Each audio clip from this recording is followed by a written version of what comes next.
is MC Fireside Chats, a weekly show featuring conversations with thought leaders, entrepreneurs, and outdoor hospitality experts who share their insights to help your business succeed. Hosted by Brian Searl, the founder and CEO of Insider Perks, and powered by insights from Modern Campground, the most innovative news source in the industry.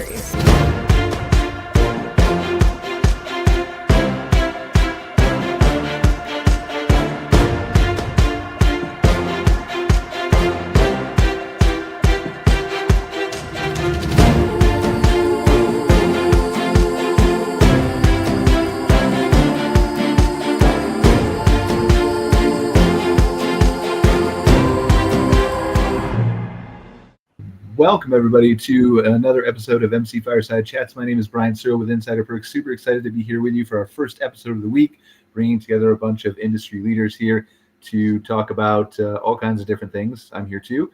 And Mike Harrison from CRR Hospitality, Scott Baer from Cairn Consulting Group. I almost said Cairn. Why did I do that, Scott? It's terrible. I know what that is. Anyway, I caught myself fast enough. Marquette from Campground Views, who is playing his crash in the middle of nowhere, and Sandy Ellingson, who we don't know what just happened to Sandy. She just disappeared. Maybe her doorbell just rang. I think I almost offend somebody every week of the episode. They drop off and then they reconnect, and it's all like it was Mike one week, and I don't know. Scott's the only one that's gotten offended yet. It's your turn next month, Scott. Well, I mean, I'm sure it's there. It's just waiting. It must be there. Yeah, for sure. I'm trying really hard over here. So, and then Sandy Ellingson from wherever Sandy Ellingson's from. You really need a company name. It would really well, I will have one, and we can announce it on the next show. Thank you. Ooh. The only purpose that it exists, it needs to exist, is so I can intro you and not like stumble over the fact that I don't know where to say you're from. Well, I do have a company that's just my name, but I'm being forced to expand. So I'm going to have a real name instead of just my name. Ooh, so cool. that's where she went off screen to talk to her hostage holders there. No, the phone was ringing and I was really embarrassed. I had to get up to go over there and unmute it. Awesome, guys. Well, all right, let's dive into some conversations here. I think we want to start with the fact that Mark and Mike were both at the recent Carolinas Convention Conference Expo show that I've heard was amazing. And obviously we knew it would be because Dee and the whole board is running the show there, which I've always done an amazing job. But tell us about what your experiences were there, guys. Yep. Mike, you want to lead or you want me to lead? Sure. No, I think, obviously Dee is so plugged in and passionate about not just the industry, but obviously her association. And I think the local community in the Carolinas is very passionate, takes pride in their campground and RV parks and outdoor hospitality in general. Mark also led a session, and there's odds on Vegas if his predictions come true or not this time. What was his predictions? We got to figure that out in a second, but continue. I'm sure Mark will get to that. But there was the largest vendor show, largest participation they ever had. They had a block of 100 and something rooms. They went up to 270 rooms on their block. So it's just a great gathering and community. Vendors and campground owners and managers. Awesome. Yeah, I'll echo what Mike said. It was a really good turnout, and for me, it was a unique experience just on a personal level because the last time I was at the show was exactly 4 years ago, which was 3 weeks before all the COVID stuff, and at that event 4 years ago, I was literally given the same topic: what's going to happen over the next 12 to 24 months. So the odds Mike is talking about is that I strongly suggest, if you think history repeats itself, that you short the entire stock market on March 12th, 2024, and see if you don't hit the lottery with a massive crash for whatever reason is going to happen. But overall, the attendance is great. The park owners here, they've got a real community and they're really engaged. Not saying that the other states don't, but this, the Carolinas really got something special going on here. They've got a wide mix from, I'm currently at Myrtle Beach Travel Park, which is one of the mega parks. You've got Ocean Lakes and Lakewood and a bunch of these other mega parks here, but you've also got a lot of, being North Carolina, South Carolina, you've got a lot of new developers building parks in this region. So there's just a lot of activity here, which brings the excitement, the interest, and great conversation. So it was a really fun event. Awesome. Glad to hear it. So what did you talk about, Mark? What do you cover? So literally my topic was what's going to happen over the next 12 to 24 months. And I prefaced it with that background that 4 years ago, I had the same topic and I discussed how the industry trends were amazing. Our industry was going to continue to grow. And then obviously 3 weeks later, all the COVID stuff happened. But you were right. Like it did. Well, and that's the point is then we accelerated. And what happened during COVID is we basically, in my belief, is we basically cannibalized about 10 years of growth into a short 2-year period. Now our industry is going to continue to tread along, but the biggest change is, more macro factors, interest rates, inflation, stuff like that, that's going to affect travel trends. And I'll be real, this is an election year. And after the previous election year, what we're seeing trend wise, and I can't wait for the North American Camping Report on this one. But what we're hearing from campers out there is that they're going to camp, but they're just not going on a 1,000-mile trip, right? They're going to stay with the home in case the shit hits the fan again. So that's the big thing we're seeing this year trend-wise, is that people are going to camp. They're just not going to go on these epic journeys. And that's in general, right? They're still going to go on epic journeys, but not in the volume. You're breaking up a little bit. I don't know if it's just your mic is a little bit low. You were fine there for a second. But... Okay, can you hear me now? That's better, yeah. Yeah. So I don't know what cut out there, but overall, this is going to be an interesting year. It's going to be a dynamic year. My biggest worry in making any sort of prediction over the next 12 months, I didn't even go into 24 because who knows? The next 12 months is who knows what's going to happen, right? I mean, I think we're all just kind of preparing for whatever the next crisis is and how does that affect travel? Last year we had high fuel prices. This year, who knows, right? So as long as we don't have any major crises, it's going to be a good year for the camping industry. And we obviously have a lot of interest. And the thing I walked away from, and I want to kind of bounce this off Mike to see if he kind of agrees, is when you look at commercial real estate, like I obviously follow it's not obvious. I follow commercial real estate on like office space and apartment buildings and stuff like that. And I watch their trends and even Airbnbs and all of those verticals are seeing significant challenges to returns on investment and so forth. But when you look at our category of commercial real estate, not necessarily, although the key difference being is that you can't just buy this like a storage facility, put up some cameras and run it.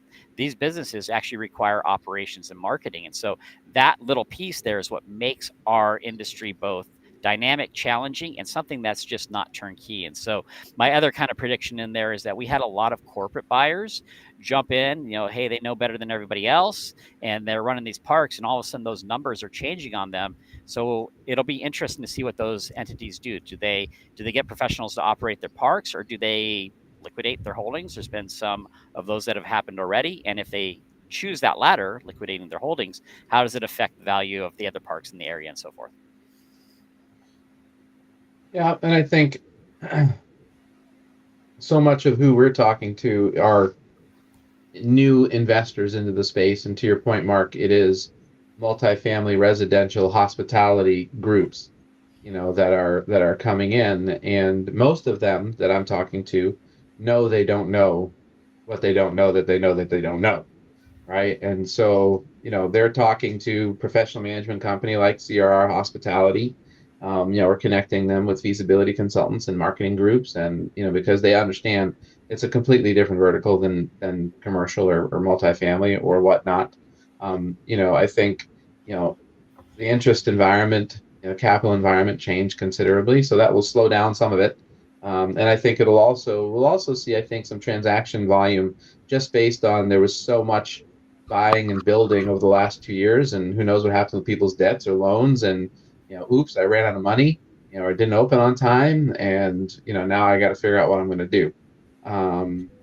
So we'll see how that all plays out. But yeah, CR Hospitality, we're getting most of our calls are from the new investors into the space, who are exactly the people you just spoke about, Mark.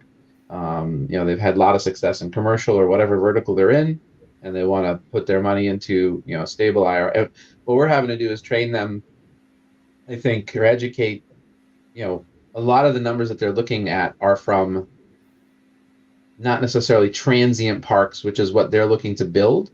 The numbers they're looking at are from long-term ELS on publicly traded companies, which are 50-year parks that, people in 98% occupancy, which are not transient parks. So it's a very, very, very different model, different IRRs, different operating, different delivery, different management. And so that's some of the gap, I think, that we're clearly seeing is what they're investing and thinking it is, and what they want to do is different than what they think they're investing in. That's what we're seeing. I'm seeing a lot of the same thing, Mike. I have people call me. I've had two recently that were coming from the commercial real estate property where they've been building strip malls. And you build one strip mall, you've built, they're all very similar. And so they're going and collecting information that they can find themselves on parks, like how many licenses have been pulled and who's building them and all of that. And they take that and they assume that every park is a cookie cutter. And then they start making plans based off of those numbers, or they decide not to build in a location because somebody else is already building. And then they find out, well, this is a 55 plus park. It would have never impacted them, or vice versa. So I'm seeing a lot of that happen still. Is there, Scott, data that is available to help guide these new entrants into the market? Well, there will be. Pretty soon. But one of the things that we've been, some of this stuff we've been tracking on a monthly basis through our monthly research, looking at participation. We've been kind of looking at the look forward a little bit as well. To hit upon Mark's point from earlier, one of the things we know, and I've done this just looking into the data from other resources, is that in election years and times of major disruption, we know that camping increases.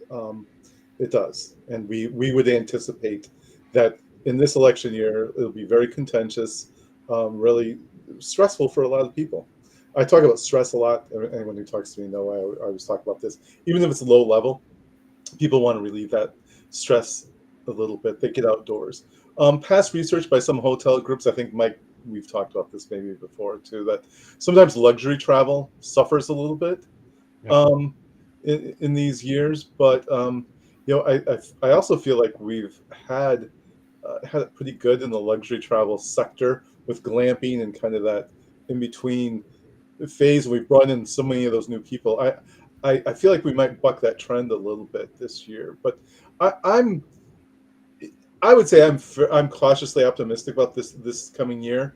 I feel like, and I think Mark, you may have said again alluded to this a little bit too, that what we're going to see is that if you pulled out, 2020 through 2022 and look at the trend lines, it's a fairly steady trend line.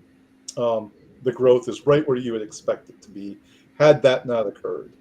And I think that's what, like I said, we've seen it in our monthly research. And I feel like this is kind of where we're heading. It's manageable growth. I think it's going to be solid, but it's just not going to be explosive. And certain sectors will thrive over others. Yeah.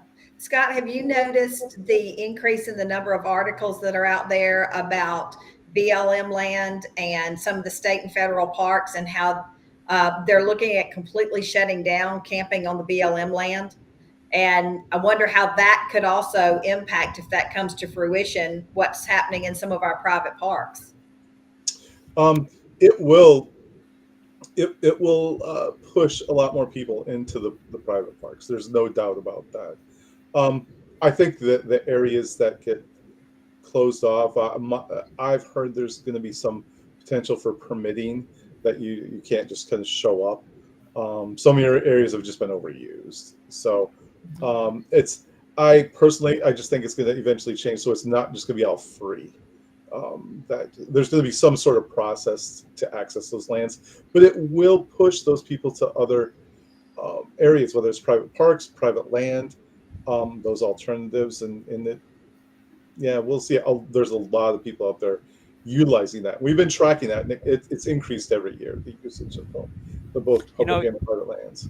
In fact, KOA, there was like an interim report that came out here a couple of weeks ago, and I was looking at that data, and one of the key points that kind of struck me, and I think it was that report, but it talked about or pointed out the data of people using alternative camping, I think is what it called it, or alternative styles, and just the growth trend there, and it actually showed that private RV parks overall as a percentage were down because people were staying at more of these alternatives. And so on our end, we took kind of a long look at like Airbnb and Harvest Host, because obviously two big names. And, and both names could potentially anger like an RV park when they even hear me say them. I argue that Harvest Host, I got lost. Okay, I wasn't sure if it was me or not. So, all right, Mark has apparently lost communication with us from his downed plane position. He's sinking. He's sinking into the Am I back? water. Hopefully, we'll be able to get rescue crews to him in time for him to come back. But in the meantime, I mean, he was kind of talking about those alternative locations. I can Yeah. pick up on that just a little bit. That we are seeing a growth in those areas, and people seeing those as alternatives. Whether it's the Harvest Host, the Hip Camp is another listing like Airbnb, and it's picking up a lot of that slack, and it's those are our growth sectors right now. And in some areas, for example, living in the Northeast, living in Maine, we don't have the BLM land, so but there's a lot of private land. It's very rural. You see a lot of people embracing that opportunity. right. So this is what I think. Like, I think the growth, and actually, let me let Mark finish his thought first. Where did I get cut off at there? You're talking about the Carolina conference, and you just came back. That's amazing. Oh, well, let me start over the thought then. So we took a long look at Airbnb and Harvest Host, and what we see is not Airbnb, Hip Camp, and that actually was a Freudian slip. That's almost accurate with Hip Camp. Right. Hip Camp has done a really good job of attracting and drawing in non-campers into these locations. These are folks that would not normally camp at all, if anywhere. And they've done a really good job of building a market around that with these alternative accommodations. Whereas Harvest Host has basically given folks a better option than a truck stop or a Walmart for an overnight stay. What I like about the Harvest Host model is there's that expectation that you're going to buy a bottle of wine, you're going to buy something from the place that you're staying at. So they're actually putting a monetary value on that free night stay. I'm a resident of Wyoming, and in Wyoming, there's a big fight right now. A BLM management group down in the south central part of the state has an active proposal out right now that they went to public comment and did not accept any public comments, which was weird. And their basic, what they want to do is they want to completely shut down all access by anybody to this Bureau of Land Management lands. And so there's just some overall macro factors that affects that boondocking space. The danger there is that our industry, and I mean, I obviously take an argument on this if somebody disagrees with me, but our industry's gateway drug is public parks. People start out camping in national parks, Forest Service, state parks, and the like. And if access to those is limited or potentially limited in perception, that will affect people's ideas, makeups, and thoughts about buying RVs and going camping. Because a lot of folks, and you can see this on the RV manufacturer side, when they advertise, and we all kind of chuckle at it because we're in the industry, when they advertise the purchase of a fifth wheel, you'll see the photo and it's the fifth wheel in an open prairie next to a creek and the kids are running free, right? It's public land. Bean does this in all their commercials. Exactly. And so they sell that concept. Now, I'm not saying that's how people are going to use it, but when you're selling something, you're setting a perception on how people are going to use it. And so we do see that in the data trends that people gateway into our industry starts at the public parks. They go there, they realize that toilets suck and it's smoky, and they're like, man, I wish we had hookups and a Wi-Fi and a nice setting. And then that's where they start jumping into private parks. I want to prepare you. I think Mike is going to disagree with you in a second, but I just wanted to say I think there's a different aspect to public parks. I think state parks are not going to be limited. I think it's BLM land. So that's you're right. It's exactly a little bit, but not as exactly what I was going to say. Is BLM is different than public parks, right? BLM, that's what I did, right? I mean, I had my truck. I dump in the middle of nowhere, and that's what I love. But I also did public parks, and I think and Scott, can obviously weigh in too. If you look at, whatever it is, 70% of new campers are under 40 years old, right? The new campers are not BLM land campers. These are the people that all, thought the industry was sexy and, wanted something to do and bought the campers, and they're not dropping out in the middle of nowhere. They don't even know how to hook up their rig, right? They're going to RV parks and resorts and campgrounds and And I don't know about that. Yeah, I'll actually counter that, because that's actually the underlying problem on why these lands are being shut down. Is a lot of the folks during COVID who had never camped before followed a lot of influencers who boondocked, and so they bought these RVs and they headed out to public lands, and then they started cutting tree limbs off trees, leaving trash anywhere, because they weren't active campers. They didn't know how to treat those lands. So that's actually the core problem with a lot of these free places to camp. I mean, it'd be interesting to see if Scott can get data on that, because it'd be just I don't know, right? And you know, well, there's actually, I'm sorry, I don't mean, there's a data point on it. Shasta National Forest during the COVID period, they were the first to actively shut down all dispersed camping within the Forest Service lands around Shasta Lake and then that Shasta National Forest, specifically because of all these campers that were coming in and using those dispersed lands. Okay, so Mark is blaming influencers. Scott, what's the data? I'm not going to blame anyone. I might a little bit. I might throw a couple bombs out there. No, what happened is there were just so many newbies out there. It was opportunity. It was glamorized. They don't know what they're doing. They go out there, and I've spoken to the public lands people, and they say that it's such a problem. It is such a problem. The trashing of the areas is just drive through the Southwest. When I was out in Utah at the conference, I always talk to the rangers and the people who manage the lands, and they're like, these areas we are literally just having to close them off, because even without permission from above, because they're like, we can't see this happening. I feel like the industry overall is starting to do a better job on educating a little bit. There's a lot more of, especially the aftermarket, and providing the gear and the amenities for people to do it the right way. It's still a big problem.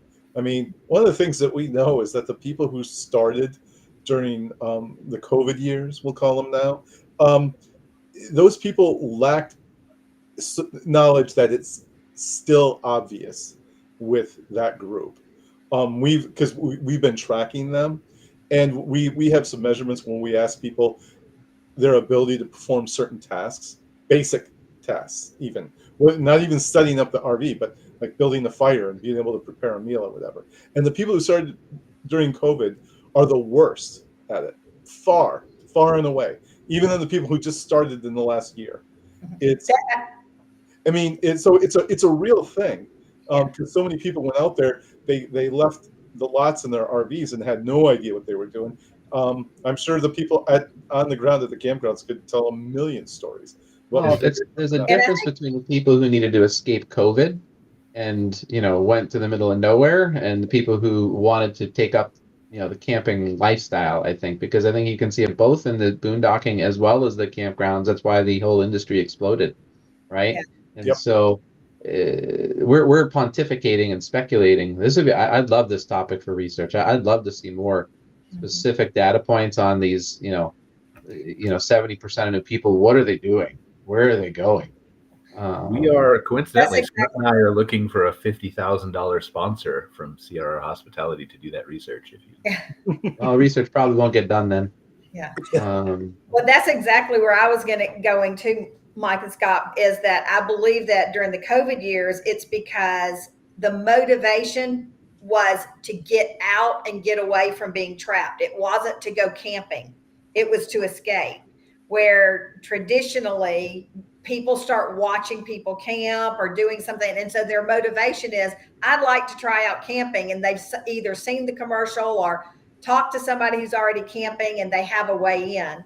But I do believe too that the answer to all of this is education. And I think finding all the different technology people that are working in this industry and getting us to agree on certain core pieces is the beginning, because I think we need to settle on the definitions of campgrounds, right? I mean, like, is it a campground? Is it an RV resort? Is it, an RV park? We use such different terminology. It was all used however you wanted to use it when a lot of the parks were built. So they're not going to change their name. So how do we facilitate helping to identify the type of a park? KOA kind of started out doing a great job. And I loved what Toby did when she divided her parks into 3 types, and she called them the journey and the holiday. That kind of explains what you can expect when you get to those parks.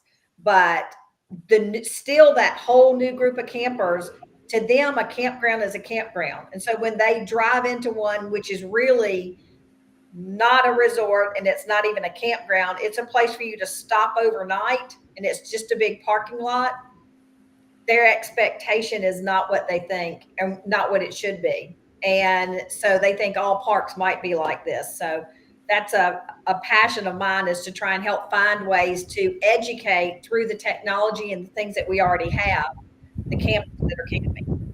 How I like to play devil's advocate when you say anything, right, Sandy? Just because I like it. No, I love it, Brian. That's why I'm here.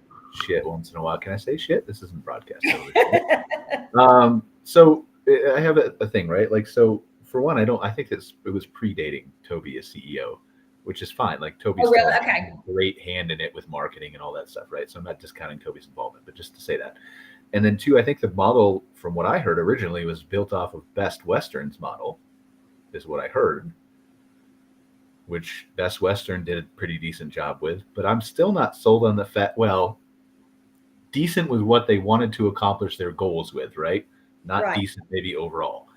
And maybe Mike, you want to shed some light on that. You come from the hotel background, right? But I don't know that the definition is the thing. I think still, like, if there's people who go to Best Westerns, they're just checking into a hotel. I don't know that they pay that much attention other than the higher end resorts.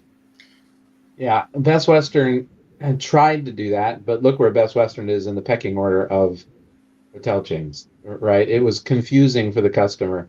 And, Marriott was really the first to understand how to separate their brands, so people could understand. And there's still confusion, and there will always be confusion, right? What's the difference between a full service hotel and a select service hotel, right? You get a Courtyard hotel that has sort of a restaurant called the Bistro where Tom Place Suites, maybe you get free breakfast, and Marriott, you get full service restaurant. Oh, I thought I got breakfast included. All the hotels still have that same confusion too, except for, experienced travelers if you're first time. So yes, Andy, I think it is education, but there's going to continue to be, some confusion for the casual traveler. Brian, I just went on Bard just for fun while we were talking, because, you keep telling me to enhance my it's not AI. Even going to be Bard anymore. It's going to be renamed Gemini. So anyway, it is. And I asked what the difference between a campground, an RV park, an RV resort, and a glamping property were. So it gave a pretty good answer. According to Bard, the differences lie in the level of amenities, comfort, and price, which I think is how everybody would define it, right? A campground focus offers a basic outdoor experiencing, catering to both tent campers and RVs, and it goes through some amenities sites, blah, blah, blah. RV park is focused geared towards RVs, offering more hookups, sewer, cable, Wi-Fi. Amenities more than campgrounds often include playgrounds, some other amenities. Resort offers a luxurious resort-style experience for RVs, no tents. And glamping combines luxury with camping and unique accommodations. That's pretty good way to define it. And I think part of what Sandy is saying is that the problem is with the owners mislabeling their own parks. Yes. I think that's maybe a smaller segment than and I think they quickly get it, right? I think the message of the consumer quickly teaches them a lesson that they've mislabeled their park in most cases. Yeah, that's absolutely. But I also think there's 2 more categories that we need to add to that, which are the most critical when it comes to both the consumer as well as analysis that we may want to do, because I think that 55 plus parks belong in their own category. And then I also think that long-term stay parks, which I call neighborhoods when I'm being nice, if you are living there and your wheels haven't turned for 10 years, you are not a campground. You are not even an RV park. You are a mobile home park. And if you suddenly find out trailer park, right? Like, again, trailer park is not a bad word except in the United States. No, it's not. And that's why I said mobile home park, because RVs are mobile homes, right? That's true. That's true. But these, if you look at all of the sites that are licensed as an RV park in the United States, it includes all of those types. So then if you start trying to do the analysis of, do we have enough sites to campers? Well, you're doing the results aren't correct, because you've got to remove those parks that are long-term stay and those parks that are 55 plus, because they're so restrictive. And then just try and look at it to compare it that way. And that was one of the biggest problems I think we had during COVID, was we had a lot of new people camping. We had a lot of parks that weren't representing themselves well. We also made it very difficult to find a lot of parks digitally. And the COVID campers were very digital savvy. And we had some parks who suddenly had 2 sites available in a long-term stay park and realized people were getting $100 a night. So they now put them up and said, hey, come stay with us. We're a campground. And so we had these new people pulled into these long-term stay parks that were really neighborhoods. They were not campers. It was not the experience they looked for. And so they said, I don't know why I did this. So then they went and trashed BLM land. Yeah, I mean, the challenge with setting category zone, this was the experience of the National Association when they did this, is that those words mean something, right? A mobile home park means something when it comes to local. Let's talk about that briefly, Mark. I'm going to disconnect. Okay. Right. He didn't get the reference to it. Yeah. The Ojai thing in the report. Anyway, go ahead. Sorry. No, I guess I missed it. No, when you talk about a mobile home park, there's a specific definition under law in many states, or a 55 plus community in states like Florida and Arizona, specific meaning in law. And so you're never going to, I mean, I understand from an aggregating standpoint and a search engine standpoint, it's one thing, but on like the ground level, making parks, define themselves more clearly, that ain't going to happen. I gave up. I don't know that it's that big of a deal. Sorry. Yeah, I'm sorry. I mean, what's the difference between a hotel, a motel, and a resort, right? There's adult-only resorts. There's long-term hotels like a Residence Inn where people are staying there for 4 years. There's, I just don't know that it's that impactful, for like what difference is it going to make if somebody searches? I mean, it just costs me more money in search, or I have to put RV parks or RV campgrounds, or resorts. Well, what we know from general consumer search, and this is generalities, right? This isn't specifics. We're talking in generalities. Somebody has an idea of where they want to go, so they start their search there. I'm looking for an RV park near Yellowstone or whatnot. And then they start filtering through those results. Primarily, the first decision criteria is price. Is this in my price zone or not? And if it is, then they dive into the amenities, the features, and then they go into the booking process. That's the general flow of somebody booking a campsite or trying to find a campsite. The biggest trend on the BLM sides and the dispersed camping is there's actually, and Sandy, you and I both well know this because we've interacted with this community within Escapees and FMCA. There's a large number of folks that are full-time RVers where saving $10 a night or even not paying for a campsite at all means thousands of dollars in the end of the year in their pocket because they're getting a free campsite. And I'm not saying that that's negative or positive. I'm just saying it is what it is. And so with the number of people that came into the industry under COVID, this is just an umbrella. We had so many millions more campers that it affected everybody. It affected the RV resorts, the BLM lands, and everything else. And so when we look at post-COVID, the big trend we took away, and I think it's amazing for our industry, is overall these COVID campers, they're here to stay. They're not selling their RVs. They're not leaving, at least not yet. Right. And so that's a testament to the industry that we've got this growth, and now it's just a matter of how do we manage that going forward and continue growing it and so forth. Hey, something that, Scott, you've been quiet. The COVID campers will be. It is a group we've been tracking. We feel that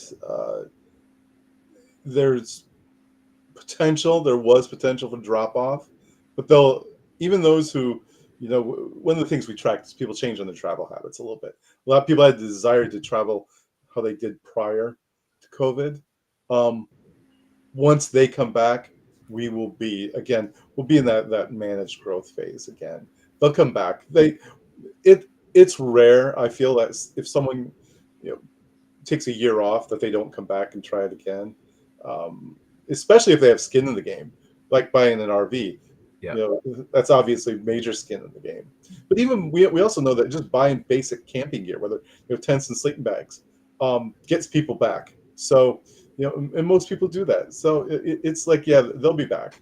I feel like everybody will be back. Yeah, the whole growth story is really interesting to me too. Like obviously everything that you guys are saying I think is true, and I agree with that growth is going to slow down from what it was over the last few years. But I also think case by case there are literally thousands of parks that still have an opportunity to grow 300, 400, 500x by even like doing an SEO content out of their homepage, which takes 5 minutes, right? And so I think it's, and again, it's area specific with BLM land, but it's marketing. And I think a lot of these people don't even see that, which is why I think that even if the demand for camping dips a little bit, the people who are at least posting on Facebook are going to be fine. One of the things to keep in mind too, are even if people are out there boondocking and looking at the dispersed areas and so on, at some point in their travels, they want to hook up. Yeah, they need the hookups at some point, and they do seek those out.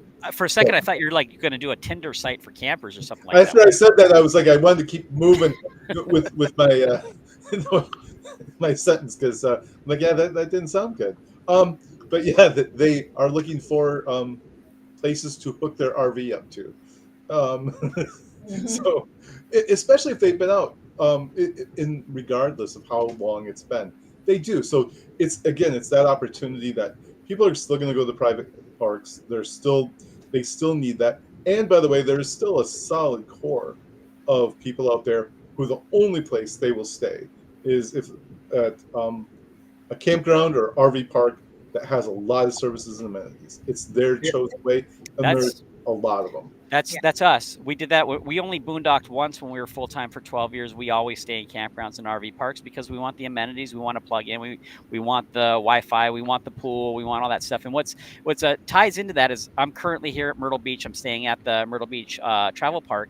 And when we were heading here, because I was here 4 years ago in my RV, or 5 years ago in my RV, Myrtle Beach was not a well-known location for winter camping. So we would have the park to ourselves. And so we came in expecting we'd have this to ourselves. And if I were to turn my camera around, you would see that this park is probably 85% full right now with winter campers, mostly they're primarily full-time RVers who have moved out of Florida into this area because of prices and demand for parks in Florida. And that to me says a lot, which number one, next I'm going down to Joanne's show in Orlando. I'm going to have a challenge finding a site as I go down that way.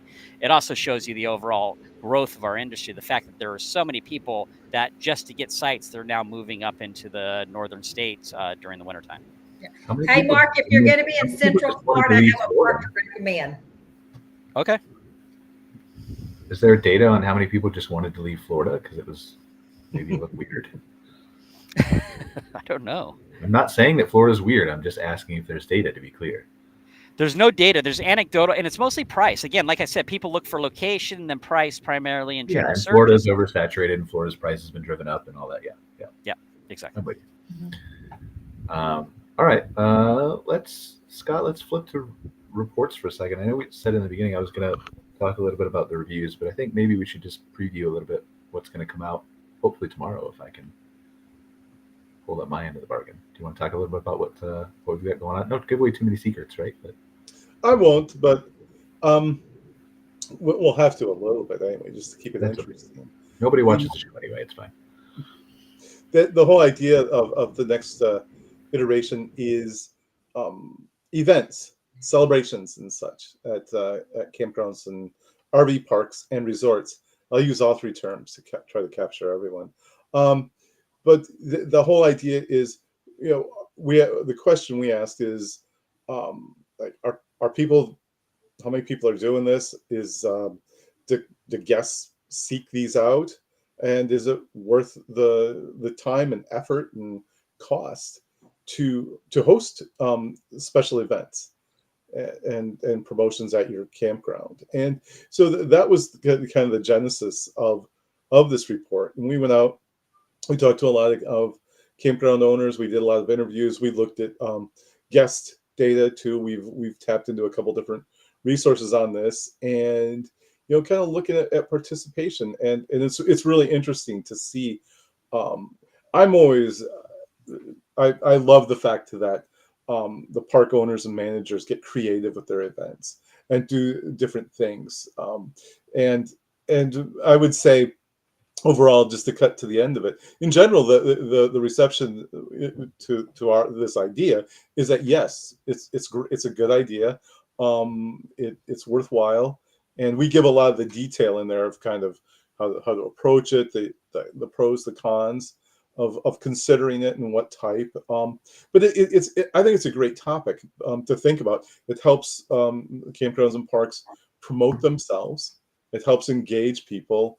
And kind of looking, there's things like community partnering and all, there's a lot to it and a lot to consider. And that's what we did with this report. And I think as people go through it and digest some of this, they'll see some ideas and get creative. I like the creative ideas. I like when people, create events around what they have in their area. For example, here in Maine, people do things like fishing derbies. If they're on a lake, people come there and it's just kind of a fun thing to do. Or they'll do other sorts of canoe and kayak races and just stuff with the kids on site to keep people active so they're not bored. Boredom is a killer. I think it's a great topic, and we got into the weeds on it as we always do. So when does that come out, Scott? I think Brian said tomorrow. Hopefully tomorrow, yeah. I mean, it's just waiting on me to do some polishes and some of the blog posts. Why don't you reach out to us? We would give you great feedback. That's key to our success, is that exact topic. Events and what we're trying to do in the future is we're trying to put together a kind of a list of parks that we can have as a data set to not always go to, but to have in our library. So obviously we've talked to a lot of great parks, I think, as part of this, but I think there's a need, right, Scott, to have different types of data set or a larger data set where we can pick and choose from in the future. So, but yes, Mike, you would be a great resource, and I'll be really interested to hear your thoughts on this. Well, thank you. I apologize. I should have reached out. Well, I'm super interested. I'm like, my gosh, this is like right up our wheelhouse. I didn't mean to come across as taking offense. I was surprised to hear that that's a topic that I love. We're passionate about it. It's awesome. That's it's interesting you say that, Mike, because that's what we found on our end, was that when we talk to people, they would talk all day about this topic. Some folks would, and there's a lot of enthusiasm around it. It gives. Yeah, there's a lot to it, and it seems to be a lot of fun for people too. Oh, Tyler Watts did a whole session on his campground at one small campground of the year, Broad River, in North Carolina there, and he started out with 16 sites and a couple glamping options, and just what he's done there is all based on activities and programming and marketing, and they have 11,000 followers, on their page. And they're a smaller campground. They've done them, and it's really all driven by their activities. Like if you look at their Facebook, Instagram, TikTok, it is exactly what you're describing. Well, and I think this is proving out what we've been talking about for several months about the rise of experiential camping, and people talking about 2024 is going to be the year of experiential camping. This all plays right into that. Yeah, Marcia with Riverwalk in Yadkin, she uses events, and the thing about events, and I'm sure your report's going to show it, is it's and Brian knows this inherently as a marketer. Having something to talk about when you're promoting a location is incredibly valuable, because now you're not just talking about go camping. You're talking about go camping because we're going to have food trucks and a band. You're able to actually start a communication that's interesting and dynamic and something other folks want to share. So I'm looking forward to that. That's great data. I love that you're doing this, Brian, too. You and Scott, this is good stuff. The more data that we have in aggregate for this industry, it's just going to help folks operate better. And that was kind of how I closed off that presentation with Carolinas. And this kind of alludes a little bit to what Sandy was saying earlier. our industry can only be as good as all parks, right? Because campers stay everywhere. They don't just stay at a nice park, but they stay at maybe the crappy park along the way there too, right? Or inadvertently at a crappy park. If we can raise the boat on operations across the board, our industry is just going to thrive. Like I would much rather personally, I would much rather RV somewhere over a week like I have here versus go through all the hassle of flying and renting a car and staying in a hotel. And I don't think I'm alone. I think there's a lot of people that would be willing to do that. It's just not a simple thing to do yet unless you're gung-ho like me and don't mind camping in Nebraska in 4 feet of snow. Like, you know, there's stuff that needs to happen in order to make that happen. But I love that you're doing this data, so kudos to you. Well, kudos to Scott. He's doing the data. I'm just the one who's delaying the report because I have to make it fancy and pretty. So yeah, the genesis of the report that we do each year, the big one for KOA, was what you were talking about, Mark, was the KOA team. At the time, Jim Rogers was the CEO, and that's how he felt. You know, he came from the hospitality industry. It's like we're all kind of all in this together. And that's kind of what Brian and I have been building on as well. Like, we're kind of all in this together. It's like, let's expand it. Let's do topics. And by the way, my point of view is I love to explore topics that no one else is really looking at. Because it's the first rule of research is don't do what someone else has already done. And it's like, yeah, if you ever had to do a research project, what's the first thing that you do is go look up all the sources and see what other people have done. And that's kind of how I feel like we're getting closer with that. There's a lot of overlap, obviously, but within the industry, it's like we're building on that base of information. And I feel like the industry is getting better. I truly do. I know there's still always a lot of work to do, but it feels like with this access to information, that providing some of these resources, and we're all a part of it. That it's making us all better at what we do. It makes me better at what I do. I know that. So well, and I can only go up from where I'm at. So no doubt. Well, not really. I mean, you're kind of far north already. You get any higher, you'll be up at the northern circle there, right? No, that's true. Or you're talking literally. Yeah, literally. I was talking about my skill set, but okay. So what else we got to talk about? We got about 14 minutes left. Who wants to spearhead a discussion on something fun? Something fun. Nothing? Well, I mean, we've covered a lot of fun. I mean, it's camping in the outdoors. I mean, I think I talk a lot about trends because I like to, it's how I think. I think broader and kind of where things are going. And it's just been exciting for me to be back out on the road personally and to kind of get into the camping a little bit. And, to Scott, that I didn't hear that data point before, Scott, about how the COVID campers are still not there yet. And it would be true, right? And I guess, you see it in the campgrounds. You can tell who got into this industry when, right? Based upon usually how many dents their RV has in it right now, or, whether their truck's smashed up or not. But it's interesting because camping harkens back to a time before whether that existed or not, right? So it kind of goes back in time. And, my son right now is reading Shelby Foote's Civil War trilogy. If you haven't read it, highly recommend reading it. It's actually the base for that documentary, The Civil War. What I love about it is when you look at history, you look at the time that is occurring during the Civil War, and we're listening to a section on it. It's 2 years into the war, and the author is describing the current state of both the political and economic environment of the Union. And if you didn't know you were listening to a Civil War book, you would have closed your eyes and thought they were talking about now. The inflation's out of control. Just people are doing well financially. It's history repeats itself, whether it's not the same, it rhymes, all that type of stuff. And it's just interesting when you take a look at where we're at as a macro factor. And then when you think about our industry as a whole, this is relatively new. I mean, the whole concept of being able to travel. I'm sitting in a campground live on a video, being broadcast with a lake behind me, and a freaking bird just walked by here in front of me, right?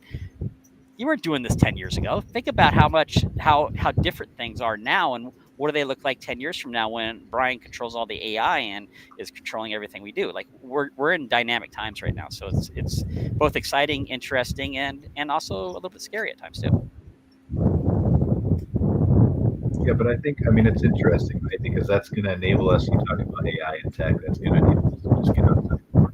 That's what excites me about, like, well, lots of stuff excites me, right? But that's one of the benefits, too, I think, of being in this industry is it's going to get people more outside better. So Brian, as a marketer, are you seeing any hints of an adoption rate with campgrounds for AI? Are you starting to get hope that they're understanding what it is and losing fear and starting to embrace? I mean, some, like we've got several dozen, like, well, close to 50, I think, parks using or in process of using the AI, right? But it's going to be slow. Like I was watching, I think I said this on the show last week, maybe. I can't remember when I watched it. Now we lost Brian. But you lost me? I'm here. I can hear it. Okay. I can hear him. All right. So I was watching a video by Gary Vaynerchuk, because I'll turn him on once in a while. I love Gary. And he was talking to, I can't remember, some guy who's been, I don't know who the guy was. But anyway, they're having a conversation about slow adoption of tech overall. Mm-hmm. And so AI was part of that. NFTs and blockchains, they were talking about heavily, and just how it takes people a long time to get into some of this stuff. And again, I think AI is different. We've had that conversation before. You're going to be forced to be drug along here. But even still, like they were talking about an anecdote of history, which fascinates me sometimes too. They were talking about when electricity first came out. The early adopters of electricity were very small and finite. Like I think they were talking about J.P. Morgan had a generator in his backyard, pulled out a bunch of black smoke everywhere. But for the first 10 years of electricity being in existence, people thought it was inviting demons into their home. And they wouldn't touch it. Like even electricity took 10 years to start becoming mainstream.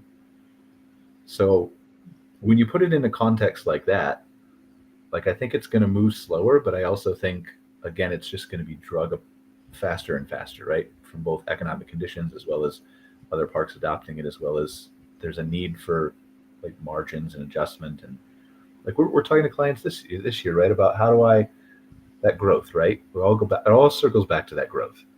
So you can get growth if more people are camping, or if you're finding inefficiencies in your marketing to drive that growth, or if BLM land shuts down and those campers come into your park or whatever else, right? But you can also find growth through efficiency, which is part AI and automation. And that's something a lot of people haven't even begun to touch yet. Yeah. Well, and that's kind of where I get excited. And I always caveat this by saying, if you can find a partner who is using AI credibly, they're not just openly trusting everything it says, they know how to manage and measure it, then I think now when more parks are looking to start marketing again, because they didn't market for a while, they didn't need to, then learning to incorporate some of that can take their marketing dollars further. And so I'm hoping that we see some adoption this year.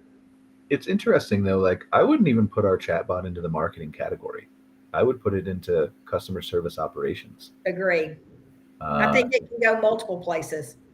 And I think one of the things that we've been talking to our business development team, and I don't know how widespread this is. I think I told Mark, sent you a screenshot, Mark, in Facebook the other day.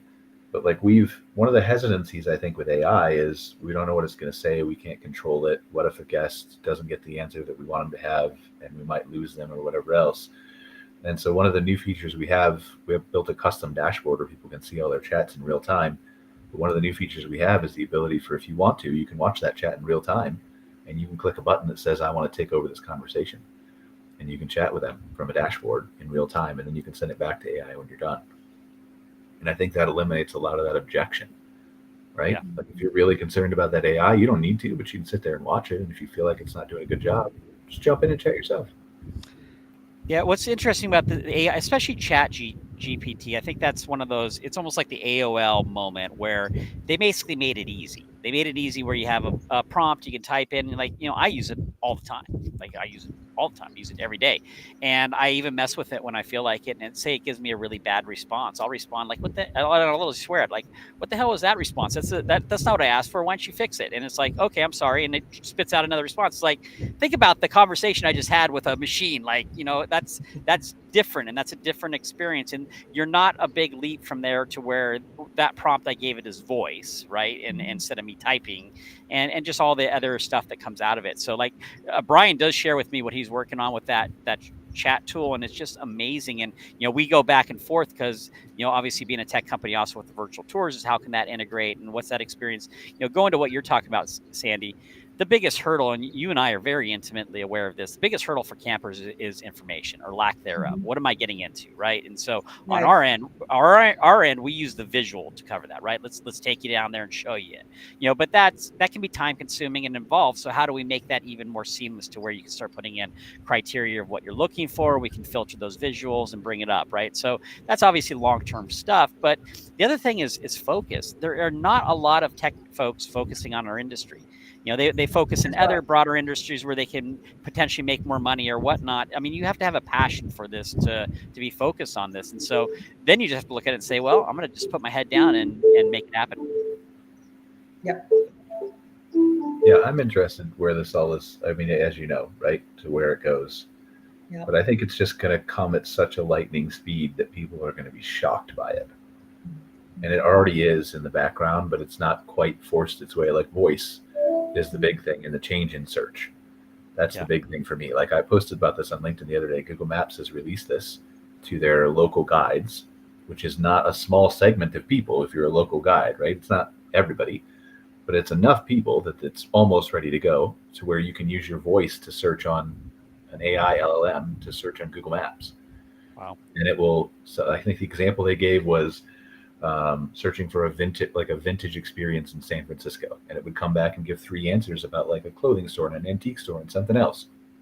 And my thing is are you preparing for AI SEO? Because we are. Like we're ready for this stuff, and we're building the future for where the campgrounds is the answer to the question of like, here's a vintage experience near San Francisco. This place has vintage trailers where you can go stay in and they rent them out, and you can have like, I want to be the answer to that question. Don't you? Right. So like we're doing this for properties already where we've written. Mike's one, River Sands is one of them, where we're writing and creating so much content because we want to be the answer to all the questions that are asked of AI, because there's not going to be a 1 to 10 list, and everybody has these, and it's not campground owners, right? But these blinders on that Google's always going to be here. Like if Google stops driving traffic to you and you don't have a plan for that, you're in deep shit. Yeah. Yeah. It's funny you mentioned that, because that's actually one of, the way I built my business is I ran a digital agency. We ran Google ads for parks and so forth. And now when parks come to me, they're like, well, what should I do? Well, run some Google ads, but then I'll qualify it with that still works. And that still works now. But there's going to be a massive change, and I just don't know when that's going to happen. It could be in a month, it could be in 2 months, it could be 6 months. But even Google knows that their search is basically dead, or it changes, right? So what Brian's describing is it changes because they have the metadata and the search changes. So instead of it being a generic search, go look, it's a generic search with quality responses that are more informed and more engaging. And potentially if it gets trusted. And I think I'm saying what you're saying, Brian, but if it's the point where I trust that, kind of like the Star Trek computer, hey computer, where's the, where do I go? If I trust that it's sending me the right spot, then I don't even need to research it. Hey, I want the best meal with a discount tonight. Okay, go down the street to Bobby's, and they've got a deal running right now. You'll love their food. Order the chicken sandwich because that's your favorite, right? So if we get to that point, search is dead, because now it's very or it's different. It's not dead. It's different.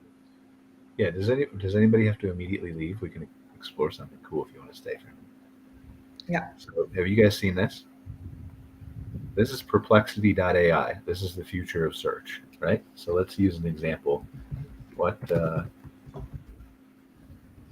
me about the history of life, California, and view blog articles about it. I have no idea if this is going to work. Clear. Look at the top. See the top 2 results? I don't know if you can read that or it's too small. Yeah, I can't read it on my screen. I don't know if I can make it bigger. But anyway, let's see. Zoom. That work? Yes. Let's see the top 2 results up there? Yep. It has absolutely nothing to do with camping. But we've weaved River Sands into there. And we want to be the answer to as many questions as possible. But this is the future of search you're looking at right here, right? This is a find me a campground near a highway around Phoenix for kids. And with pavement. Like, I don't know how good this is yet, right? But this is Jeff Bezos invested in this company, and they've got millions of users already, right? And so here's the answer, right? Like Phoenix Event Center apparently has a 14-day limit, 6-month camping. It's a campground on an RV park. Children should be supervised by an adult. So whatever they're like, right? So, but this is a massive opportunity here. Like you can actually like target this AI SEO and make sure that you're one of the answers in here. So, like, but this is coming. You can see there's no 1 to 10 here, right? And right. This is going to be voice search. This is going to be in your car. This is going to be everywhere. And if you're not in this paragraph, do you have a plan for that? I don't think parks do. I think parks are still hung up on like Facebook is all I need to do for marketing. I mean, I don't even see like we've got data points. And again, like there's the activity places are different, but there's very clear data points that the activity on Facebook is declining for small businesses. The amount of people that message the pages has fallen off a cliff asking customer service questions.